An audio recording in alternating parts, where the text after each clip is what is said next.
All right, just going to do a quick video on checking, measuring the installed height. Starting to assemble these big block Chevy heads for the 396 402 build. I started quite a while ago. Anyways, these heads have had a valve job and were cleaned up and done many years ago, but the valve spring package that was put on them at that time was for the stock 350 horse cam, which was like 461 480 lift. So really not a lot. Anyways, long story short, I'm going to be running a little bit more aggressive cam, not too much, nothing crazy. It's because this is, I want it to be basically like along the lines of the stock build, but I did do just, I wouldn't, this is not a full port by any means. I just went in and just cleaned up basically a little bit of the casting flash, just a little bit. And you can see these heads have had a 3-angle valve job, which is pretty, nothing trick about that. You can see the checking of the, after the valve job, they just, you know, do a little fine compound and give it a quick lap. It's to check the valve job, not to lap in the, you shouldn't have to lap in a new valve job, but that's just what it looks like there, just the gray color. So you can see it's got a nice seal on all of these, and it's about, you know, not too thin, not too thick, and valves obviously in good shape. Most of them been replaced, but anyways, yeah, this one here, I've gone ahead and I've measured all the installed heights. That's what those numbers are there. So I'll just show you how I do it, what I use. It's there's lots of videos on this, but thought I'll post a video myself. So basically, your installed height is going to be the distance between where the valve spring sits on the cylinder head down in the pocket here, to the bottom of your spring retainer, so to speak. These are the ones I'm using, and the keepers here. So essentially, yeah, this is the tool I have here, and so we just slip the tool on here. We slip our retainer there, and we put our locks in, and make sure you have the right locks. These your locks and retainers, they all come, there's different degrees, and they're talking about the angle on the keepers and the retainer here. You can see there's an angle in here, so you make sure that you've got the right, and of course the right size. These are stock 3/8 valve stems. Most of the newer stuff, aluminum head stuff, is 11/32. Smaller, lighter, for obvious reasons. So yeah, so we slip this in here. We slip our, make sure that's seated, and then I'm going to wind this out here.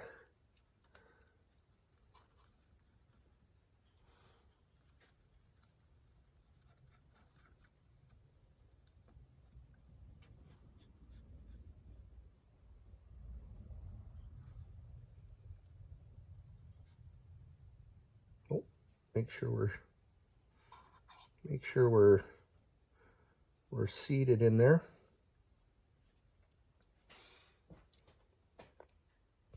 And then if we look, basically how we read this, so we've got, you see the 9, we've gone past the 9. So it's 1 inch, it's 1 inch 900. So we add the 9, and then we're at 60. This, you know, goes in, you can see 65 to 70. So we would call that, I would call this, you know what, we could call this 1965, maybe 66 or 67, 1967 in there. So that gives us our installed height for that. So basically what that means is that is the distance between our retainer and the cylinder head. So if I was to put the spring setup in there, and this is a dual valve spring application, when that's squished in there, this distance would be 1967 basically. So then, well, what do we do with that number? Well, on these particular springs, these springs are rated at 112 pounds on the seat at 1 inch 900. I'll show you on the box here. Right here. Yeah, 112 pounds at 1.9, and then open 355 pounds at 1.2. So basically what that means is 1.9, the difference between the 1.9 and the 1.2 is 700 thousandths. So if the camshaft was 700 thousandths lift, we would have 355 pounds open when the valve is at max lift. So we'll follow the recommendations, and we'll put these springs in at a 1.9. So like I said, 1967. So that tells me that I need 67 thousandths shim pack to put this spring at the correct installed height. But that's, you know, that's basically the gist of it there. And these shims, they come in all, these are basic, more like stock ones, but you can see that these are, there's all different thicknesses here. And I've got some better quality ones. These ones are hardened, and they come in different thicknesses. Usually like 15 thou increments, 15, 30, give or take. They don't make them, well, maybe someone does now, but to my understanding, you only have so much to work with. But that is what I'm gonna be doing here. So yeah, this is I just got these ones set in here now. Because of how old these were done, they had a different type positive steel, seal. So I'm gonna upgrade to these Viton seals, and I had to use I'll show the cutter here for those that maybe haven't. You can buy these. This is the cutter here that I used. It's pretty easy to do. Basically, you can just use your you can use a regular hand drill. That's what I did there. And obviously with the valve out, and then lube it up nice, and then these teeth here, you can see it puts a nice, machines are down, and it even puts a little bit of a, you can see a little bit of a bevel 45 on the top there. So yeah, I mean it had this done before, but like I say, it was done so long ago, and the seals were actually fairly wide. So these Viton ones are actually nice because they're slimmed down. The OD is nice and slimmed down, so gives you more clearance. It's going to clear nicely inside this inner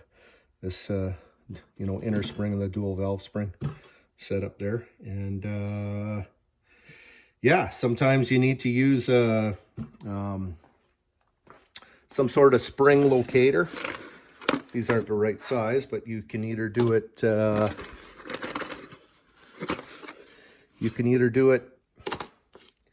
by the inside or the outside. So like dual valve spring application, if required.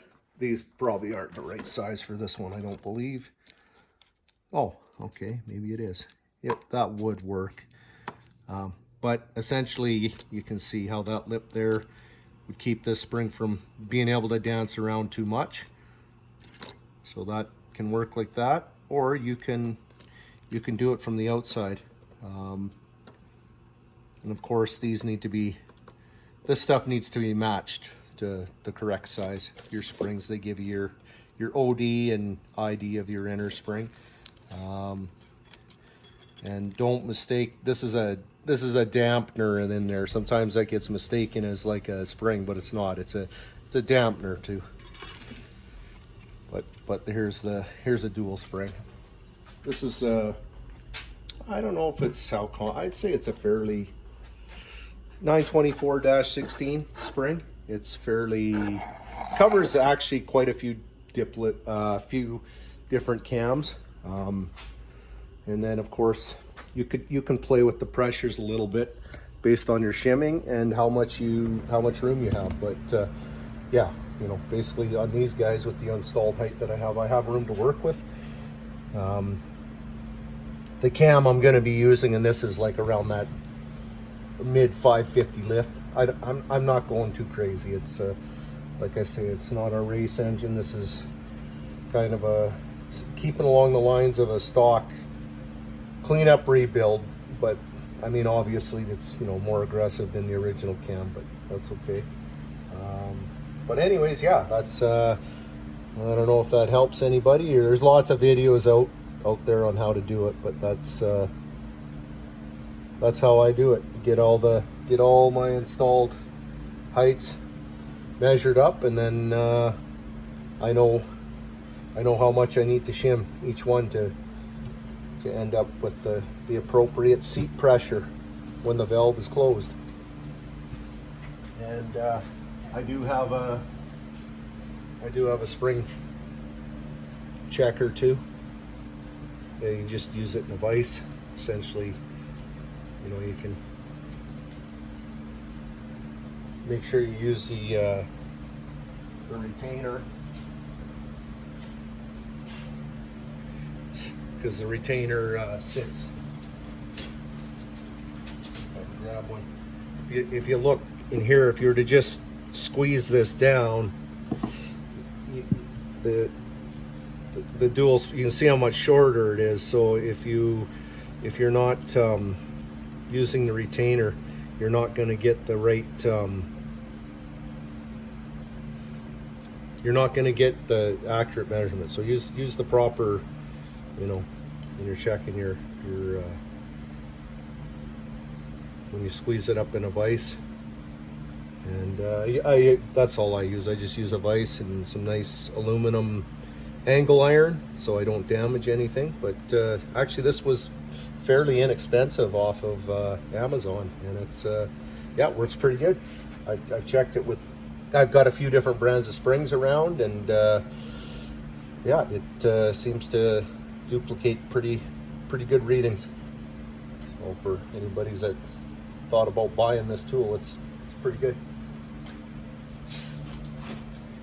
Anyways, hopefully that helps. May or may not help some of you, and for some of you this is old news.